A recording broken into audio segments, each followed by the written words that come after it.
अंजलि और आप देख रहे हैं सूर्यादित्य न्यूज। रुक करते हैं खबरों की तरफ।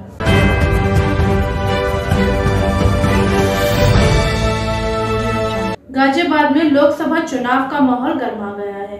भारतीय जनता पार्टी प्रत्याशी अतुल गर्ग के पक्ष में प्रधानमंत्री नरेंद्र मोदी के रोड शो के बाद अब बहुजन समाज पार्टी के कोऑर्डिनेटर आकाश आनंद ने लोकसभा उम्मीदवार नंद किशोर कुंडीर के पक्ष में रैली की और जनता से बसपा उम्मीदवार के पक्ष में वोट डालने की अपील की। सबसे पहले मैं यहाँ मौजूद हमारी माताएं, बहनें, हमारे बड़े बुजुर्ग और हमारे सारे युवा साथी जो आज अपना कीमती समय निकालकर हम सबको सुनने आए, तो आप सभी को मैं तहे दिल से धन्यवाद और शुक्रिया अदा करता हूँ। साथियों, इससे पहले मैं बहुजन समाज पार्टी की राष्ट्रीय अध्यक्ष व उत्तर प्रदेश की 4 बार मुख्यमंत्री रही एवं पूर्व सांसद आदरणीय बहन जी के नाम से लोकप्रिय बहन कुमारी मायावती जी का पूरे तहे दिल से स्वागत व आभार प्रकट करता हूं, जिन्होंने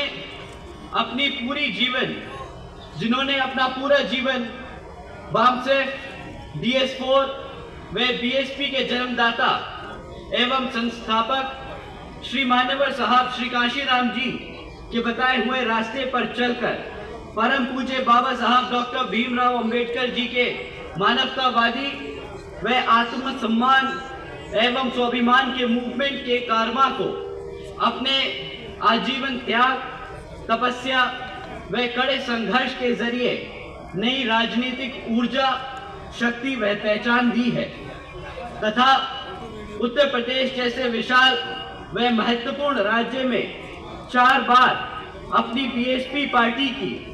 BSP पार्टी के नेतृत्व में सरकार बनाकर खासकर यहाँ बहुजन समाज के लिए ऐसी मिसाल बन गई है जिससे प्रेरणा लेकर करोड़ों लोग यहाँ सामाजिक परिवर्तन व आर्थिक तरक्की के मिशनरी कार्य में जुड़े हुए हैं।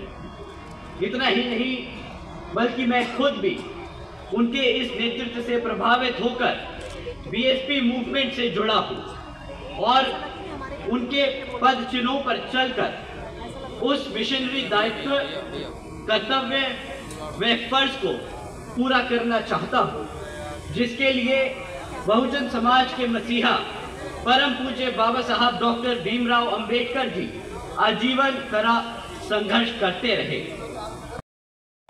आज मैं अपनी बात अपनी कमियों से दूर करना चाहूँगा। हमारे यहाँ विपक्षी पार्टियों ने हमारे कैडर, हमारे वर्कर, हमारे कार्यकर्ताओं के बीच में एक बहुत गंदा, एक बहुत नीच तरीके का एजेंडा फैलाने की कोशिश की है, हमारे लोगों को भ्रमित करने की कोशिश की है, डिमोरलाइज करने की कोशिश की है। वो बोलते हैं कि भाई हाथी पिछले कुछ सालों से आगे बढ़ नहीं पा रहा है क्योंकि वो किताबों के बोझ में दबा है, परंतु साथियों ये सरासर झूठ है। और ये अभी रिसेंटली इलेक्टोरल बॉन्ड्स के बारे में जो खबर आई है उससे साबित होता है। आप लोग सब इलेक्टोरल बॉन्ड्स के बारे में जानते हैं साथियों, जानते हैं कि नहीं जानते? तो आप लोग ये भी जानते होंगे कि पिछले 6 सालों में इन इलेक्टोरल बॉन्ड्स के द्वारा 25 राजनीतिक दलों को 16,500 करोड़ रुपए मिले हैं। जानते हैं ना साथियों? परंतु इन 25 राजनीतिक दलों में एक पार्टी का नाम नहीं था। आप जानते हैं कौन सी पार्टी है जिसको, जब आप ये सब बखूबी जानते हैं कि BSP ने आज तक एक भी रुपया किसी पूंजीवादी या कंपनी से पैसा नहीं लिया है, तो कैसे बोल सकते हैं कि हाथी पे किताबों का बोझ है? हाथी पे किताबों का बोझ नहीं, वो अपना कार्यकर्ता उस किताब को अपना कर्तव्य समझता है ताकि वो अपने मूवमेंट को आगे चला सके। जानते हैं ना आप सब साथियों कि BSP ना कभी किसी पूंजीवादी के पैसों से लेके अपना इलेक्शन लड़ती है और ना ही आगे कभी लड़ेगी। तो साथियों, जैसा कि आप सब जानते हैं कि ये जो लोग बोलते हैं कि बीएसपी और बीएसपी कार्यकर्ताओं पे बोझ डालती है, ऐसा कुछ नहीं। बीएसपी अपने लोगों के तन मन और धन से, श्रद्धा से चलती है। सरकार पिछले 10 सालों में हमारे बच्चों को शिक्षा ना दे पाई, तो उसने हमारे खाली बच्चों की शिक्षा के साथ नहीं, आपके भविष्य के साथ खिलवाड़ किया है। साथ ही साथ आज साथियों 10 साल में शिक्षा तो पूरी कर नहीं पाए, ना बेचारे रोजगार दे पाएंगे। आज 3 में से 1 ग्रेजुएट युवा साथी बेरोजगार घूम रहा है। सरकारी नौकरियों के नाम पर सिर्फ पेपर लीक करने की खबरें आती हैं, जहां पर अगर कोई नौकरी निकल भी जाए, तो साथियों 1-1 हजार नौकरियां निकलती हैं, वहां पे 90-90 हजार लोग अप्लाई करते हैं।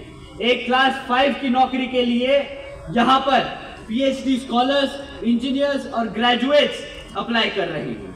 साथियों, ना यहाँ पे शिक्षा का प्रबंध हुआ, ना यहाँ नौकरियां दे पाए।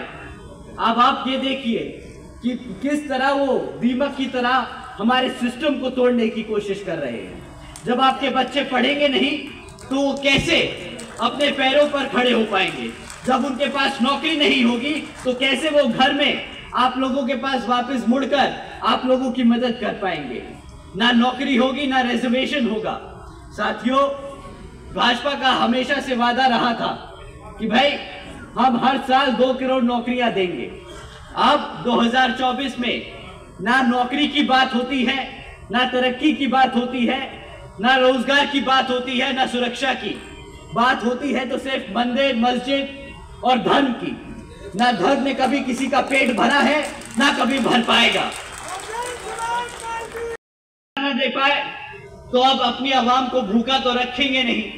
तो प्रधानमंत्री जी के साथ साथ भाजपा के सभी बड़े छोटे नेता ये लाइन बहुत बखूबी रट के आप सबके बीच में बोलते हैं कि आज बीजेपी की सरकार ने 80 करोड़ से ज्यादा देशवासियों को मुफ्त में राशन देने की स्कीम चलाई है। परंतु कोई इनसे पूछे कि भाई 80 करोड़ लोगों को अगर आपकी खाने की स्कीम में, आपके खाने राशन की स्कीम पे डिपेंड होना पड़ रहा है, तो मतलब आज आधे से ज्यादा देश गरीबी रेखा के नीचे खड़ा है।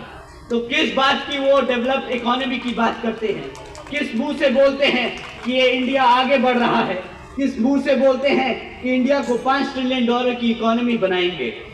साथियों, उनके पिछले 5 से 10 साल के कार्यकाल की रिपोर्ट कार्ड मांगिएगा।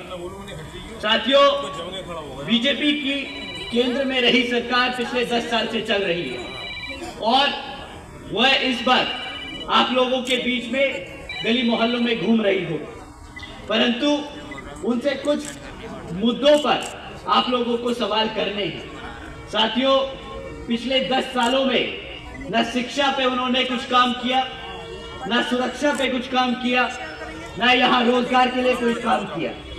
अब शिक्षा की बात करें तो साथियों, हम सरकारी स्कूलों के बच्चों के सर्वे, सरकारी रिकॉर्ड्स में देखें कि आजकल 8वीं कक्षा तक के बच्चे आज अंग्रेजी के शब्द पढ़ नहीं पाते। अगर हम एजुकेशन की बात करें तो स्कूलों में, सरकारी स्कूलों में आप बच्चों से अंग्रेजी में बात करने को कहें तो बेचारे सेंटेंस नहीं बना पाते। जहां रही बात मैथ की, प्लस माइनस मल्टीप्लिकेशन डिवीजन की, तो 8वीं तक के कक्षा के बच्चे, आधे बच्चे आज बेसिक मैथ्स नहीं कर पाते।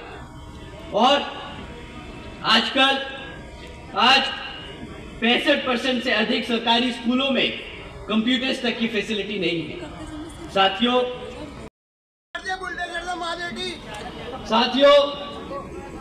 ये सरकार अपने आप को फाइनेंशियली साउंड बहुत बोलती है कि हम बहुत टाइप की टेक्नोलॉजी ला रहे हैं, हम बहुत ज्यादा डेवलपमेंट कर रहे हैं। इनसे अगर हम आपके सामने अगर एक डेटा रखें तो इनसे इनकी फाइनेंशियल प्रूडेंस समझ आती है।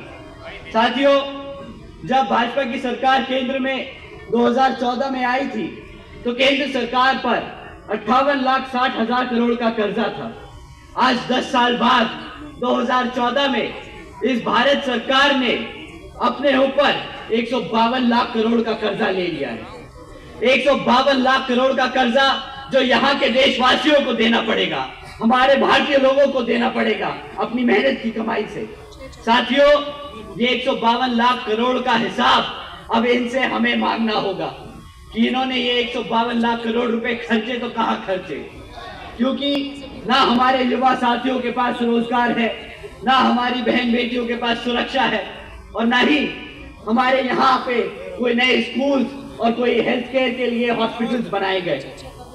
साथियों, यह तो रही भाजपा की सरकार की हाल। अभी आपके बीच में लाल टोपी वाले भी आएंगे, वो भी बोलेंगे कि हम आप लोगों के लिए आपके हकों की लड़ाई लड़ेंगे।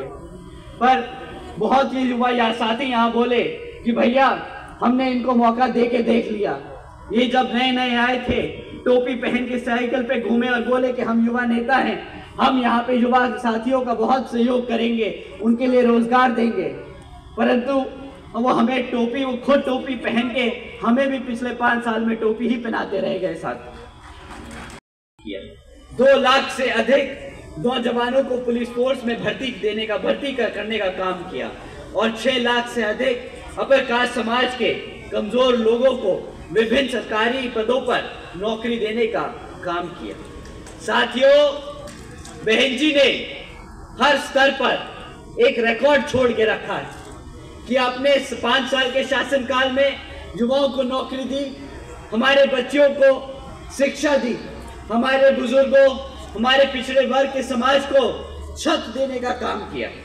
साथियों, उन्होंने कभी भी आकर आपसे आने वाले 5 साल के लिए वोट नहीं मांगे। उन्होंने हमेशा से अपने कार्यकर्ताओं को बोला है कि जो हमने मेहनत करी, जो हमने लोगों को लाभ पहुंचाया, उसको जाके अपने समाज में बताओ, ताकि आने वाले 5 साल अगर वो वोट डाले तो वो पता रहे कि वो किसके लिए वोट डाल रहे हैं और उन्हें क्या मिलने वाला है। साथियों, आज मैं आप लोगों का ज्यादा समय ना जाया करते हुए अपनी बात को यहीं विराम देता हुए यहाँ पर विभिन्न क्षेत्रों में हमारे लोकसभा के चुनाव लड़ रहे प्रत्याशी को आने वाले लोकसभा चुनाव में हाथी के सामने वाला बटन दबाकर आप लोग विजय बनाएं और यहाँ पर बहन जी के हाथ मजबूत करने का काम करें। जय भीम, जय भारत।